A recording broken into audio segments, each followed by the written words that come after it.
Hey, it's Mike Walsh here from Straight Path Solutions. I want to participate in today's T-Sequel Tuesday. I forgot about it. I hosted once, I think T-Sequel 4, T-Sequel Tuesday number 4, way back when, but I've not participated in the blogs in too long. But I've been trying to write a blog post every day, give or take. So this is a really cool topic. I actually have a couple older blog posts that I'll share in a link to this blog I'm doing right now. Let me see where the camera is on my phone. I'm sitting here in the parking lot of a big warehouse where my son is scootering on his little scooter, doing tricks in there. I have to stay out here for social distancing. So I figure, what better way to present this blog post than to just make it a video and actually present. Yeah, I learned a lot from presenting, and I'm still learning a lot from presenting. There's lots of things that I've learned, and I don't have this isn't a blog post, this is just kind of a from the gut thought process. But actually, that's one of the things I've learned from speaking. Is this the camera? All right, I'll look here. I'm going to look right at you. That's one of the things I've actually learned from speaking and from presenting is I've gained a confidence and an ability to try and order my thoughts and present them on the fly. And that's because when you present, if you're brave, you'll take questions, and some of the questions will throw you off. Some of the questions will make you think on your feet and come up with stuff. So, I failed. Long story. You can read blog posts about it, but I actually dropped out of high school as a kid. I went back and got it back at 21, 22. But I actually failed out of communication class in sophomore year, I think. And the reason that I told everybody, and I believed it, the reason I told everybody was I am not a public speaker. I am shy. I am introverted. And I do not want to stand in front of anybody and talk about anything. Even the topics like, I think one of them was like, describe how to do something. And I came up with how to make a peanut butter and jelly sandwich. And I was so nervous. And I couldn't even get the thoughts out. It was nerve-wracking. I stood up there, I stammered, I mumbled, I was slouched. And I was scared. and I there was one where you had to talk about yourself, and I skipped that day. I didn't do it. I tried earning brownie points with that teacher. I fell in love with Hemingway and my middle school years. I did a bunch of Hemingway books for summer reading, and he loved Hemingway. So 6 months of the year was communications. The other 6 months was literature with the same teacher. And I was going to do a thesis about something about Ernest Hemingway, but I ended up dropping the ball on that. But anyway, I digress. So one of the things I've learned is I've learned how to be confident in speaking in front of people, and as a consultant, as a father, as a youth group leader for a time, as a member of the community, as a firefighter, EMT. Having the ability to look at somebody in the eye, again, I'm trying to find that darn little tiny camera, but having the ability to look at somebody in the eye and talk to them and address them and listen to them and answer their actual questions that's a skill that I didn't have, and I'm still working on it. Ask my team. So that's one thing, this confidence in communication and the ability to listen and to speak. I think also speaking has given me, I've learned some empathy. Part of that confidence came from realizing how I feel as a speaker in the audience. So if I'm a speaker now, I've spoken at conferences, national or regional. So I'm a speaker, and when I'm in the audience of somebody else's session, when they make a mistake, when they get nervous, when they get hung up, I don't get angry. I don't get judgmental. I pray. I quietly close my eyes like I'm doing right now, and I say, God, be with that person, calm their fears, help them get through this, help them know it. And I try and look at them and make confident, knowing, reassuring eye contact with them and say, look, I'm here for you. I'm in the audience. I'm your friend. Look at me. I'm smiling and nodding. I'm not looking at my phone. So on the other side of the confidence I gained this empathy to think about other people. And that really did come from speaking. I also learned a lot about SQL Server from speaking. There's no better way to learn a topic than to present on it. Because if you're like me, you want to have every question answered before it's asked.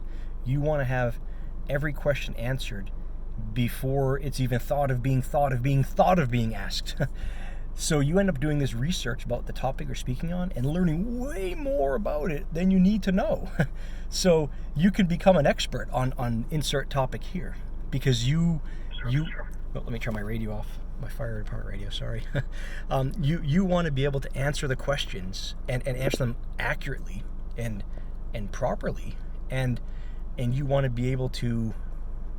I'm playing on my phone as I do this. Sorry. I didn't learn how to play with my phone settings while recording a phone video by being a presenter. So I'm learning this on the fly. But you want to research all the topics and know all the topics well ahead of time. So you're going to learn more about whatever it is your industry than through speaking and blogging than you ever would through just plodding along life and using that skill. You should never say when you speak. You know what? Who cares? It's okay to say if I was French, I'd say or M, depending on if I was. Anyway, I digress. So confidence, empathy. I learned a lot about SQL Server, and it's really translated well into my consulting world because consulting is like, I don't know, I'm going to make this up on the fly. It's probably 1/3, and it's not really this equal. It's actually probably more weighted the other way, but it's 1/3 knowing technical stuff and having sort of what I call in the ambulance, having clinical wisdom and experience and judgment. So it's one thing to know how to start an IV on somebody. It's another thing to know why, when, where. Is you going to go for a big vein with a small gauge, a big gauge needle, so a lower gauge, but lower number, but thicker gauge. You earring wearers know what I'm talking about. But what kind of IV are you putting, and where are you putting it? Are you going for the AC, this vein here, or are you going to go for a hand vein and a little old lady, or are you going to do double bore IO? And because it's a cardiac arrest and you need to get stuff in quick and a big pipe through the bones, the marrow. But anyway, where was I going? See, you learn how to take the pieces and apply them. And I totally lost my train of thought.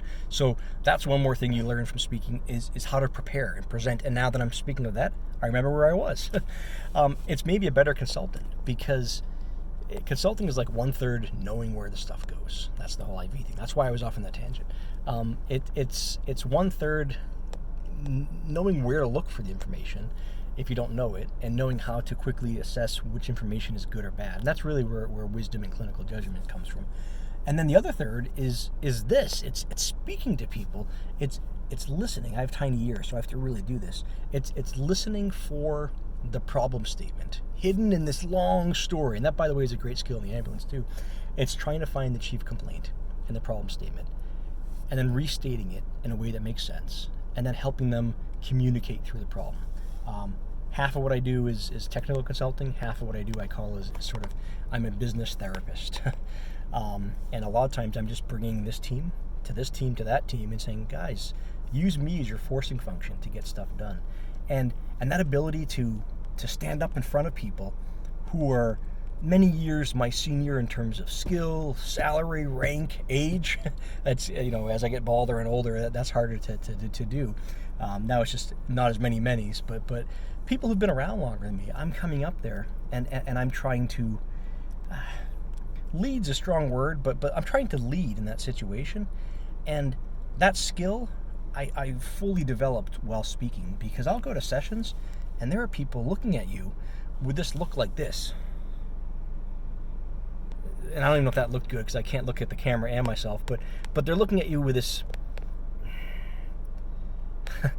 Some people look at you really happy and like, wow, I love that person. I'm going to look at that person a lot because they're making me confident.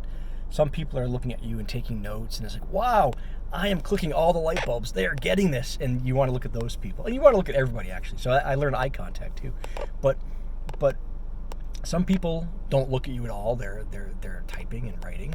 Some people are angry, maybe at you, maybe at the thing you're talking about. Maybe they're just angry because something really bad happened in their life that day, and they're still there anyway.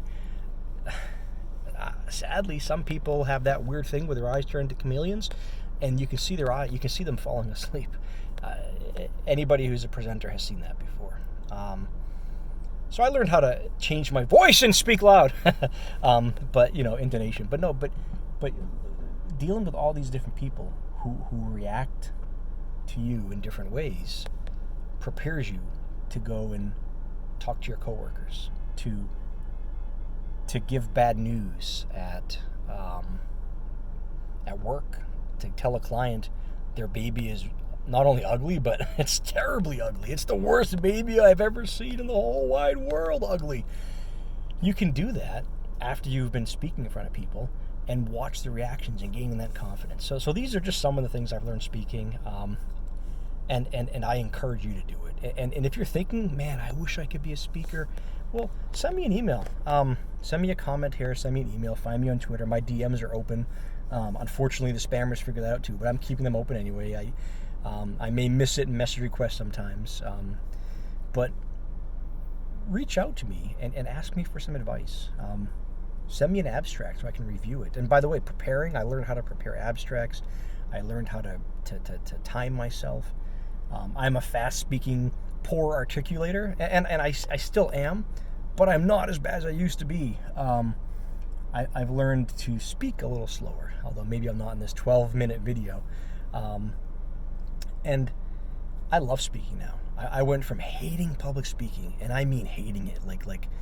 I remember when I was invited to give my testimony at church. That was like my first outside of high school, right? So outside of school public speaking engagement, maybe engagement. It was a church. I don't even know why I said engagement, but I was asked to present my testimony, and my heart was like racing. You could see it in my throat, and I was there cool and clammy. I was grabbing onto the podium. You can't see my steering wheel, but I was grabbing onto the podium and shaking while speaking and stuttering and murmuring and then I was done, and it wasn't that bad. So it's great. It's a great experience. I love it now, and I wish I could go. I wish you did this thing at a conference where you just go and they'd say, talk about something, a topic you know about, and then just talk about it. No slides, just a whiteboard and walking people through it, because there's no experience like watching somebody get it and seeing the follow-up and the feedback and having people send you an email 2 years later saying, thank you so much. I learned something. I'm better now because of it. It's cool. It's an awesome feeling, and you're gaining so much too, but you're giving away so much. So it's cool. And I'm going to stop this video now. I'm going to see if I'm too late for my T-Sequel Tuesday post and get this out there, okay? Thanks.